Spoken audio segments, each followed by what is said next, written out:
नमस्कार दोस्तों एक महीने पहले तक अमेरिका जिस रडार सिस्टम को लेके बहुत ज़्यादा प्राउड फील करता था, ऐसा सुनने में आया था कि ईरान ने उसी रडार सिस्टम को डिस्ट्रॉय कर दिया है। क्या है इसके पीछे की कहानी, तो चलिए जानते हैं आज की इस वीडियो में।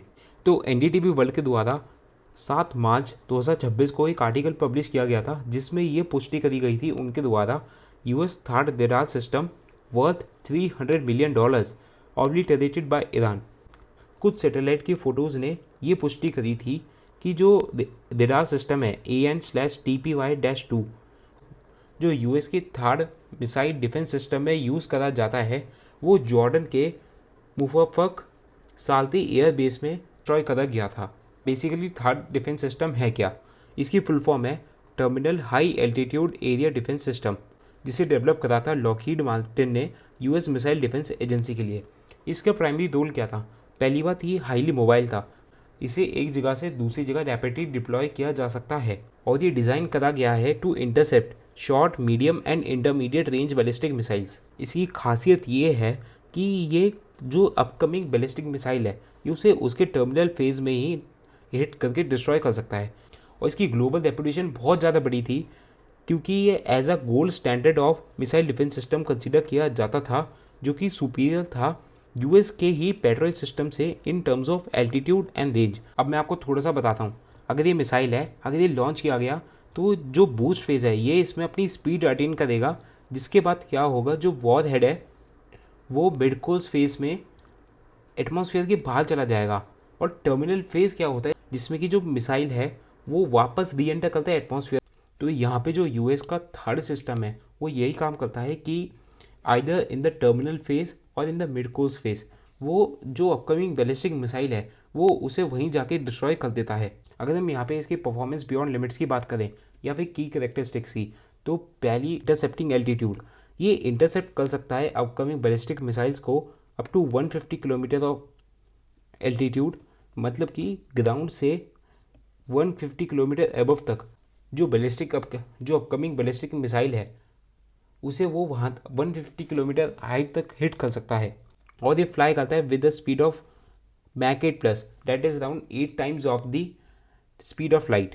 और इसकी जो रेंज है दैट इज़ अप्रॉक्सीमेटली 200 किलोमीटर। और इसका जो एक कॉस्ट और जो इसका कॉस्ट फैक्टर है वो एक इंटरसेप्टर मिसाइल का है $12 to 15 मिलियन। अब इसकी जो हिट टू किल टेक्नोलॉजी है, अगर हम इसके बारे में बात करें, ये इतना अलग कैसा बना है बाकी एयर मिसाइल डिफेंस सिस्टम से। अनलाइक ओल्ड डिफेंस सिस्टम जो एक्सप्लोड होते हैं near the target, third defence system में क्या खासियत है कि जो अपकमिंग बैलिस्टिक मिसाइल है, तो जो थर्ड सिस्टम में से जो मिसाइल जो निकलती है वो जो अपकमिंग बैलिस्टिक मिसाइल है उसे वहीं जाके हिट करती है other than exploding near by the upcoming missile.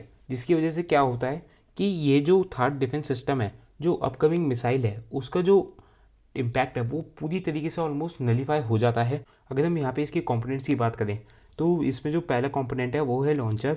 It is a truck mounted and highly mobile. एक स्टैंडर्ड बैटरी में अराउंड 6 to 9 लॉन्चर्स होते हैं। लॉन्चर है वो थर्ड डिफेंस सिस्टम को बहुत ही ज़्यादा मोबाइल बनाता है, जिसकी वजह से क्या होता है कि ये रैपिडली डिप्लॉयबल हो सकते हैं एट वेरी डिफरेंट प्लेसेस। और जो एक लॉन्चर है वो लोड होता है विद 8 इंटरसेप्टर मिसाइल से। और जो इंटरसेप्टर्स है that are like the bullet of the system. और जैसे कि मैंने आपको बताया था, जो इंटरसेप्टिंग मिसाइल्स है वो डायरेक्टली जो इनकमिंग बैलिस्टिक मिसाइल्स है वो उसे जाके हिट करती है, जिसकी वजह से जो काइनेटिक एनर्जी बनती है वो पूरा उस इनकमिंग बैलिस्टिक मिसाइल्स को डिस्ट्रॉय कर देती है। अगर हम बात करें यहाँ पे एक और कंपोनेंट की, वो है fire control and communication unit. ये एक तरीके से डेटा हब है जो प्रोसेस करता है सारी इन्फॉर्मेशन को, प्लान्स करता है एंगेजमेंट और मैनेज करता है communication between the radar and the launcher. और ये साथ ही साथ कैलकुलेट करता है इंटरसेप्शन ट्रैजेक्टरी और कमांड सेंड करता है ये इंटरसेप्टर मिसाइल्स को कि कब जाके हिट करना है। और जो फोर्थ एंड मोस्ट इंपॉर्टेंट जो सिस्टम है AN/TPY-2 रडार सिस्टम, ये बहुत ही ज़्यादा एक्सपेंसिव पार्ट होता है इस बैटरी का, क्योंकि ये सर्च करता है, ट्रैक करता है, डिस्क्रिमिनेट करता है द टारगेट फ्रॉम द डिकॉइज। डिकॉइज आपको मैं आसान भाषा में बताऊँ तो एक तरीके से ये फेक बलून्स या फेक मिसाइल्स होती है जो कि कोई दूसरी कंट्री लॉन्च कर सकती है किसी कंट्री को बेसिकली डराने के लिए। तो ये उसमें भी डिफ्रेंशिएट कर लेता है कि जो इनकमिंग जो मिसाइल है either it is a decoy और सच्ची में वो एक बैलिस्टिक मिसाइल है। तो जो रेडार सिस्टम है वो डेवलप करा गया था रेथियन टेक्नोलॉजीज़ के द्वारा, जिसकी कॉस्ट है अराउंड $300 मिलियन, और इसकी रेंज जो बताई जाती है that is around 800 to 1000 kilometres. तो ईरान ने क्या करा था, ईरान ने बेसिकली जो पूरा जो थार्ड सिस्टम है उसमें से जो रेडार जो कंपोनेंट है थार्ड सिस्टम का, उसे ही टारगेट बनाया था, इतना ही। तो इसे आखिर ऐसे कौन सी चीज़ें हैं जो इसे इतना स्पेशल बनाती है? पहली बात जो है इसकी एक्स बैंड फ्रिक्वेंसी, जिसकी वजह से क्या होता है, ये बहुत ही स्मॉल ऑब्जेक्ट्स को डिटेक्ट कर सकता है और ये डिस्टिंग्विश कर सकता है रियल वॉलेट्स एंड डिकॉइज में। जैसे कि मैंने आपको बताया था, डिकॉइज एक तरीके से फेक मिसाइल्स या डेब्रीज होते हैं। जो दूसरा है इसकी faced array technology. Instead of rotating mechanically it uses thousands of electronic transmitters, जिसकी वजह से क्या होता है, एक तो बहुत प्रिसाइसली स्ट्राइक कर सकता है, दूसरा ये बहुत ज़्यादा फास्टली ट्रैक कर सकता है। अगर हम यहाँ पे बात करें तो इसे डिस्ट्रॉय कहाँ करा गया था, तो यूएस ने अपने कुछ थार्ड सिस्टम में से एक थार्ड सिस्टम को जॉर्डन के मुवाफक साल्ती एयर बेस में लगा रखा है, और जो इसके नियर बाय स्ट्रैटेजिक एरियाज़ हैं वो हैं Israel, Iraq, Syria, Persian gulf. और जो पूरा थर्ड सिस्टम है और स्पेशली रेडार, ये पूरे रीजन को मिसाइल सर्विलियंस देता था, इसलिए जॉर्डन को ही टारगेट बनाया गया ईरान के द्वारा। Confirm a massive precision strike at the radar specific coordinates within the base. तो जो मल्टीपल रिपोर्ट्स और सैटेलाइट इमेजरी के थ्रू ये निकाला गया, जो यूएस का थर्ड रेडार सिस्टम है इसे बहुत ही प्रिसाइसली स्ट्राइक करके जो जो उसका रेडार सिस्टम है उसे डिस्ट्रॉय करा गया था। आखिर ऐसे कौन कौन से सिनेरियो हो सकते हैं जो कि ईरान, जिससे कि ईरान इसे डिस्ट्रॉय कर सका? पहला सिनेरियो है वो है ballistic saturation using high precision missiles like Fateh 110 and जोल फगार। इसमें क्या होता है, कोई सी भी जो एयर डिफेंस सिस्टम है उसकी एफिशिएंसी 100% नहीं होती, या जो स्ट्राइकिंग एक्यूरेसी है वो 100% नहीं होती। अगर यहाँ पे जो बैलिस्टिक मिसाइल्स है, अगर 6 बैलिस्टिक मिसाइल्स एक साथ छोड़ी गई तो उनमें से अगर 5 को भी इंटरसेप्ट कर लिया गया तो 1 ballistic missile is enough to cause harm to the radar system. Scenario 2 जो है क्रूज मिसाइल। क्रूज मिसाइल वो होती है जो बहुत ही लो एल्टीट्यूड पे ये ट्रैवल करती हैं, जिसकी वजह से क्या होता है, जो रेडार सिस्टम है वो इन्हें डिटेक्ट नहीं कर पाते। तीसरा और मोस्ट लाइकली सिनेरियो जिसकी वजह से जो थर्ड रेडार सिस्टम है उसे डिस्ट्रॉय करा गया, वो है द ड्रोन स्वाम।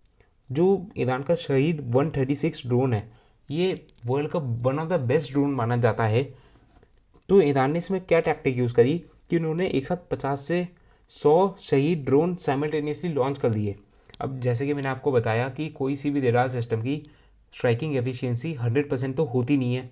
अगर यहाँ पे एक साथ 100 भी ड्रोन लॉन्च करे गए और 99 इंटरसेप्ट भी कर लिए गए, तो एक ड्रोन काफ़ी है कि वो रेडार सिस्टम को नुकसान पहुंचा सके। और इसमें एक इकोनॉमिक एसिमेट्री का भी फैक्टर आता है। तो ईरान को एक ड्रोन लॉन्च करने का जो अराउंड है $20,000 to $30,000।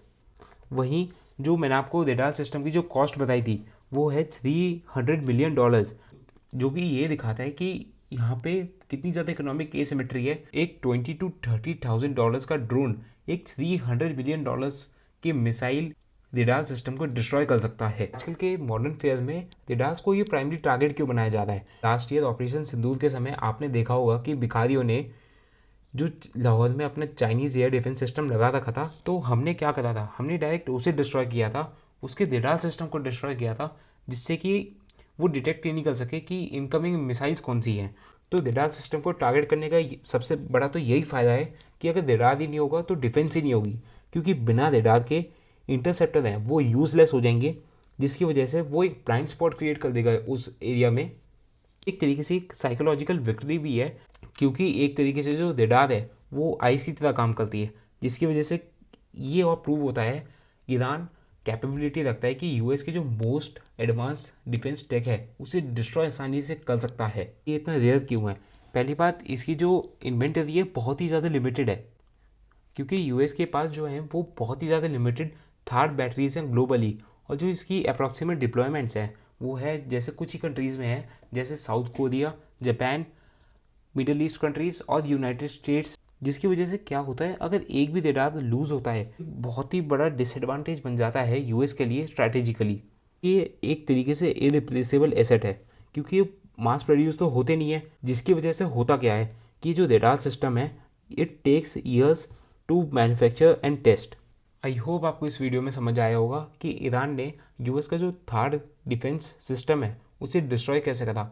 भले ही यूएस ने इसकी कुछ ऑफिशियली इतनी जानकारी तो पब्लिक नहीं करी और ना ही वो करेगा, लेकिन हम क्रेडिबल रिपोर्ट्स और सैटेलाइट इमेजरी के थ्रू ये कंफर्म कर सकते हैं कि यूएस के थार देराल सिस्टम को डेफिनेटली डिस्ट्रॉय करा गया था according to credible reports and satellite imagery. आपका क्या कहना है इस पूरी वीडियो के बारे में? कमेंट सेक्शन में अपनी राय जरूर दें।